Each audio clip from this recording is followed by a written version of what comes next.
Alain Borghesi, bonjour. Vous êtes vice-président de la FNTC et PDG de Security.com. Alors la FNTC, Fédération Nationale des Tiers de Confiance, ça représente quel métier? La Fédération Nationale des Tiers de Confiance couvre plusieurs métiers. Elle a été créée il y a une dizaine d'années maintenant par les professionnels de la confiance que sont les professions réglementées de type expert comptable, huissier de justice, qui ont été rejoints par des professionnels de l'édition de documents que dans notre jargon on appelle professionnels de l'éditique, qui conservent des quantités industrielles de documents pendant de nombreuses années pour le compte de leurs clients. Nous appelons ça chez nous les tiers archiveurs. Se sont ensuite regroupés des prestataires de services de signature électronique, d'horodatage et des autorités de certification, des éditeurs de logiciels, coffre-fort, etc. Un enjeu important pour la FNTC, c'est la carte d'identité numérique, avec la question du certificat qui peut être compris dans cette carte. Comment ça se passe actuellement, ce projet?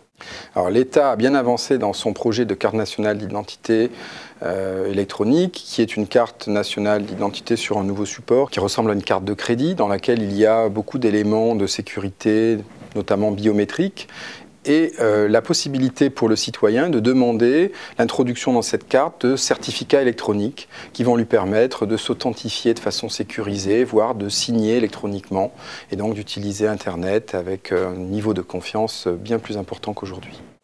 Et pour les particuliers, ça va ouvrir de nouveaux services? Oui, bien sûr. La possibilité de signer en ligne, la possibilité de s'authentifier de façon sécurisée à des espaces de conservation sécurisés par exemple, la possibilité peut-être de payer et certainement la possibilité de se connecter à tout un tas de nouveaux services qui seront inventés grâce à ces moyens d'identification sécurisés. Alors par ailleurs, se pose aussi la question des coffres-forts électroniques qui sont mis en place progressivement et la question de l'interopérabilité des coffres-forts électroniques. Quel est l'enjeu sur ce point-là? L'enjeu est important. Il y a aujourd'hui de plus en plus de documents qui sont dématérialisés. Le citoyen s'en rend compte, qu'il s'agisse de documents, des factures qu'il reçoit de ses fournisseurs d'énergie, des bulletins de paye maintenant, des documents administratifs, ses impôts par exemple. Et donc tous ces documents dématérialisés doivent être conservés dans des solutions que le marché appelle aujourd'hui communément coffre-fort électronique.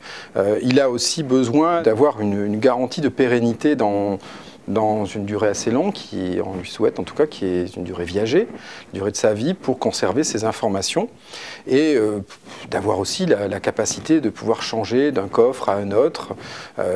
Donc il y a cette nécessité aujourd'hui d'avoir des coffres qui savent communiquer les uns avec les autres, ou au moins la possibilité pour le citoyen de choisir un coffre un jour, puis un autre coffre le lendemain. Donc la Fédération Nationale des Tiers de Confiance travaille au niveau de son groupe de travail, archivage et coffre-fort, sur ces sujets d'interopérabilité. Ce groupe y travaillait déjà pour les tiers archiveurs, puisque nous avons un format d'interopérabilité des tiers archiveurs qui permet aux professionnels de pouvoir bénéficier de la même garantie de changement de prestataire pendant la durée de vie de ces archives. Et donc nous avons tout naturellement travaillé également à un format d'interopérabilité pour les coffres-forts numériques des particuliers. Et peut-on espérer une norme sur l'interopérabilité des coffres-forts ? Donc sur l'interopérabilité peut-être, sur les solutions coffre-fort plus vraisemblablement à court terme, puisqu'il y a un projet au niveau de l'AFNOR autour d'une norme qui est la norme française Z42020 pour des solutions logicielles ou des composants de nature à garantir l'intégrité des objets numériques qu'on lui confie. Alain Borghesi, merci.